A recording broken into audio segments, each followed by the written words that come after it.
wafdiga beelaha erer Soomaali oo booqasho ku jooga gobolada Somaliland ayaa maanta booqday qabriga iyo halkuu ku aasan yahay Sheekh Abgaal Cismaan oo ay ka farcantay beelweynta Abgaal ama Cali Cismaan kuwaas oo dega gobolada Galgaduud Mudug Shabeellada Dhexe iyo gobolka Banaadir.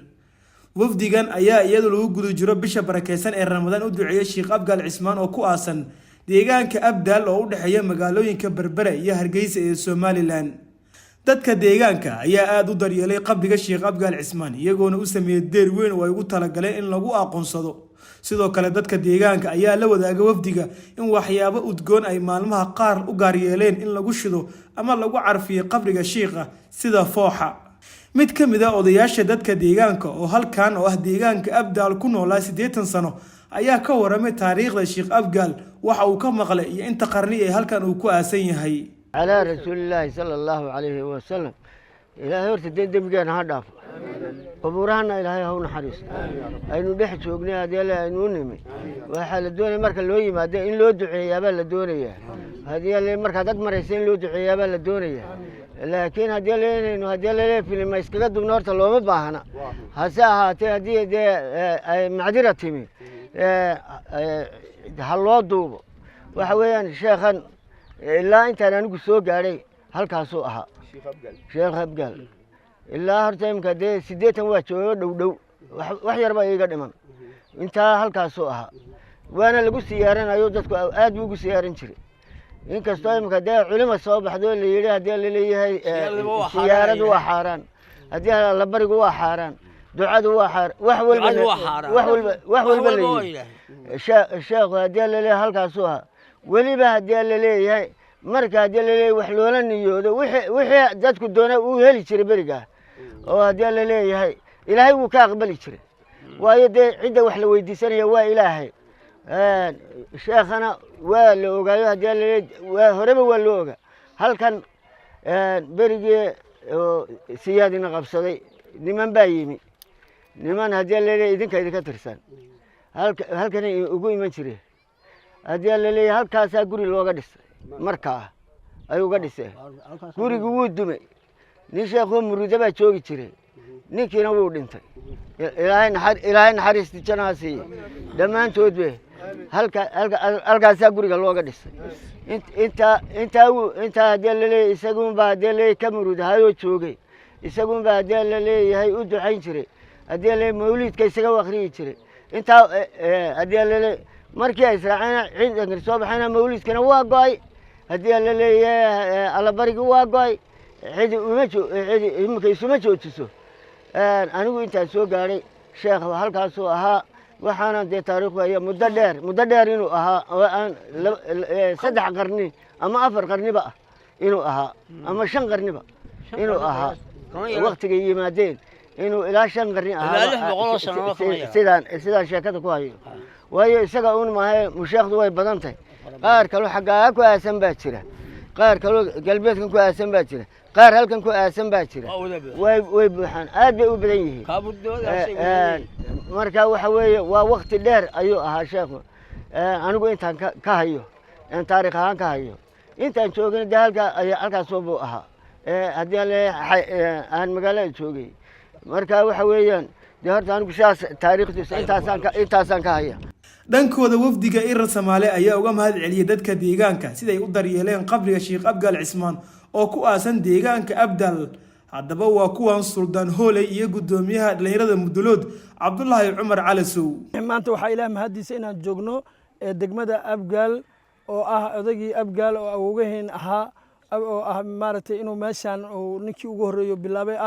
runtii dadka deegaankana waa u mahad celinayna sida ay u sharfeen ay darbiga ugu soo wareejiyeen hadda shiiqoodu ahaa maanta marka qabrigiisaan dul taaganahay golaha deegaanka iyo odayaasha dhammaan waxay naga ballan qaadeen inay dhulna siiyaan marka waqtiga noo masaabixi waay inaan maartay dagax dhigno haddana insha Allah taala dhulkaas markii nala siiyo waxaa la rabaa odagaas in loo waqfo oo loo dhiso baasha Abgaal Cismaan iyo Hiraab oo dhanayna u taala waxaa cadeynaysa in erer Soomaali wada dhasheen Abgaal Cismaan intuu ku duugan yahay Maxamuud Hiraabna wuxuu ku duugan yahay meesha la yiraahdo Boorame odagii Hiraab dhalana sidaas oo kale waaye marka dadkan dad wada dhashay inay yihiin taas cadeynaysa marka alxamdulilah awooweyn allah u naxariisto ilaahay jannadii ha ka waraabiyo qabrigiisa allah u waasiciyo bacdigiis annaga ilaahay nama fidneeyo meeshan qaryadan oo abgaal ah oo u dhaxayso berbere iyo meesha la yidhaahdo hargeysana ilaahay kor ha ka yeelo qaryo nabada allah ha ka dhigo meel marta eheladiisii iyo owlaaddii abgaal cismaan ay soo degaan allah ha ka dhigo hiraab oo dhan meel iskugu yimaado allah ha ka dhigo hadda nin walba waxaan u sheegaynaa awowgeen abgaal halkaas inuu maaragtay ku duugan yahay hadda irir samaalana maaragtay inaan wada dhalanay taasaa caddaynayso odayaashii kaloo hiraabna waxa waaye booramay ku duugan yihiin iyo aabihiis iyo walaalihiis kale marka waa u ducaynaynaa hadda irir samaale waa wada dhalanay hadda dadka degaankana ilaahay maaragtay ha xifdiyo ilaahay maaragtay amni iyo khayr iyo barwaaqa allah siiyo annagana allah na cafiyo addoomaan nahay marka wixii aan qalanna hadda diiniyanna ilaahay baan aan cafis weydiisanaynaa wixii aan wanaag samaynana ilaahay baan maaragtay ajir aan ka ilaahay naga abaalmariyo cid aan wax looga doonayo cid ugu sawira male laakiin maadaama awowgeen abgaal cismaan qabrigiisa maalintii horena waxaa noo suurtageli waaya roobab da'aya maantana sidaasaan usoo booqanay dee waxa waaye derbi weynaa ku wareegsan ee mas-uuliyad baa saaran waxaan ugu mahadcelinayaa bulshada ku dhaqan magaalada abdaal oo si wacan ugu warqabay awowgeen sheekh abgaal cismaan waa halka uu ku aasan yahay oo aynu joogno waxayna u dhaxaysaa magaaladan abgaal magaalooyinka hargeysa iyo berbera waa magaalo caan ku ah oo xadaarad leh oo xagga diinta iyo culimada mashaaqida ku fiican waa halka uu sal dhigtay ama kutubo dhigtay odayga abgaal cismaan ama cali cismaan aad baan ugu mahadcelinayaa bulshada ku dhaqan siday uga warqabeen qabriga insha allahu tacaala anagoo bahdiisa iyo kamid ah iyo owlaadiisa waxaan ku dadaali doonaa inaan dadka deegaanka u furno goob ay ku cibaadaystaan iyo goob ay kutaabada ka raacdaan hadduu alla idmo waana mahadsantihiin waqtigu waa kooban yahay ugu dambeyn Sakariya Nuur Saajin oo kamid ah wafdiga Irir Soomaali ayaa ku dhawaaqay in Caasha Cagalo oo iyaduna kamid ah wafdiga in loo soo wakiishay in deegaanka Abdaal looga dhiso Sheekh Abgaal masjid iyo dugsi Quraan waxaase ballanqaadkaas uu ka yimid imaamka guud ee beelweynta Mudulood imaam Daahir imaam Maxamuud iyo muftiga weyn ee Soomaaliyeed Sheekh Cismaan Xidig maanta waxaa sharaf noo ah oo runtii inaanu soo booqanay aasaarta qadiimika ah qabrigii Allah u naxariistay Sheekh Abgaal Cismaan oo halkan aan maanta aan ku joogno annagoo ah waftigii Irir Soomaali ee Muqdisho ka soo kicintay runtii suldaan cigalle hoolay hogaaminayay sidoo kale waxa aanu halkan marka hore faatixada aynu maraynaa inuu ilaahay jannatu firdawsa ka waraabiyo isagii quburahan kale ee ka agdhow runtii qabriga halkan Sheekh Abgaal Cismaan wuxuu ka mid yahay aasaarta qadiimka ah ee tilmaamaysa wada dhalashada iyo waxay soo ahaanta aynu in badan imika aynu ka shaqaynaynay taasay xaqiiqo ay u tahay iyo caddayn iyo maragmadoon ay u tahay runtii waxaanu leenahay meeshuu ku yaallaa waxa weeyaan meel dayac tiran derbi gidaar ah ama deyr lagu xafiday oo lagu ilaaliyey waad arkaysaa qabriga iyo si uu dhisan yahay iyo sida loo ilaaliyey looga ilaaliyey daad iyo dayacba halkaa waxaa ka muuqataa halka fooxa looga shidi jiray waad arkaysaan runtii waxaanu halkan iyana wafdigeena hogaaminaysay maadaama diinteena suuban ee islaamku aanay u ogolayn qubuurta korkeeda haweenka ama dumarka waxaana la joogtaa Caasha Cagoole oo runtii iyaduna ay ka soo awlaadda ka soo tafirmay Sheekh Abgaal Cismaan iyo inanta la yiraahdo iyaduna wafdiga kamid ahayd Shamse Maxamed Yabarow runtii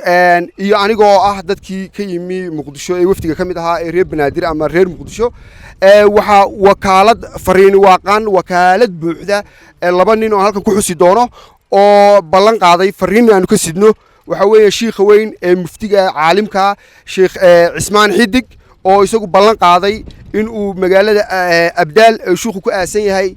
uu ka dhisi doono masaajid weyn oo baaxad leh oo ballaaran oo isaga loo waqaf ahaan sheekha ay u leeysan doonaan iyo sidoo kale imaam Daahir imaam Maxamuud oo isaguna imaam Umar oo fariintaas insha Allah isaguna dhawaan labaduba ay iman doonaan dhagax dhigi doonaan runtii maanta waan dhagax dhigi lahayn laakiin maadaama masaajidka baaxadda leh ee weyn ee dugsi quraankiisii wata dhulkii loo qoondayn lahaa iyo arrimihii farsamada dartood aanu dib ugu dhignay iyaga iman doona awowgood waqafka u dhagax dhigi doona